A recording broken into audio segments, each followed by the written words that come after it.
ang evangelist bilang ambassador. Ang isang ambassador ay isang sugo o representante ng isang may mataas na katungkulan o otoridad kaysa sa kanya. Siya ay pumupunta sa isang foreign nation as a diplomat. Ang mga mananampalataya ay mamamayan ng kaharian ng Diyos at ang buong mundo ang kanilang foreign mission. Ang isang ambassador ay hindi naglalahad ng sarili niyang puro-puro o paniniwala, kundi pawang kaisipan lamang ng nagsugo sa kanya ang kanyang ibabahagi sa kanyang mga kausap. Nakafocus siya sa idea na kung papaano nagkakaroon ng peace between a holy God at sinful man. Ang functions ng kanyang office ay ang mga sumusunod. 1. Ang pagbabahagi ng Ministry of Reconciliation na walang iba kundi ang Ebanghelyo ng Diyos.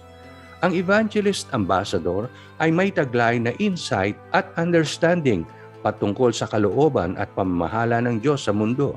Halimbawa dito, ang prinsipyong peace with God produces peace among men.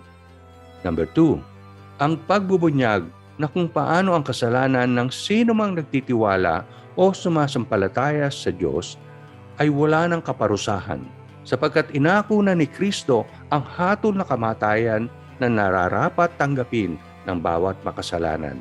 Di tulad ng isang Bible teacher, ang isang ambassador evangelist ay hindi nagtatampisaw sa mga doctrinal issues, kundi steady lamang siya sa gospel message. 3.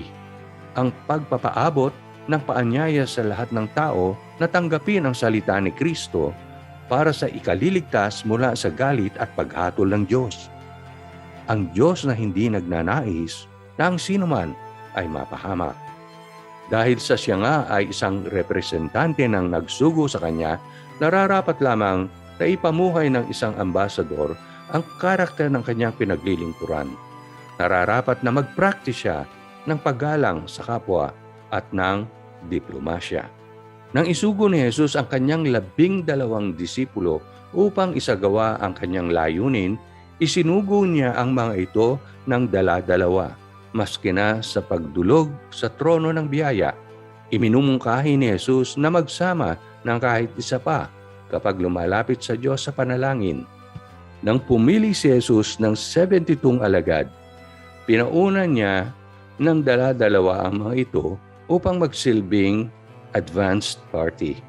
Ayon sa parable of the sower sa Matthew 13, may 4 na klaseng puso ang masusumpungan ng isang evangelist sa lugar na kanyang paghahasikan ng salita ng Diyos.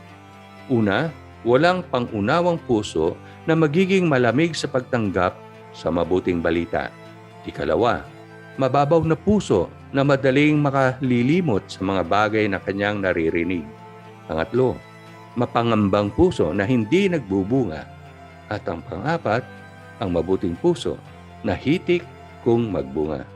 Ang isang insight sa parable na ito ay ang katotohanan na ang kaligtasan ng tao ay nakasalalay sa mga kamay ng Diyos. Hindi nakukuha ang pagdanggap ng tao sa mabuting balita sa galing ng ebanghelista.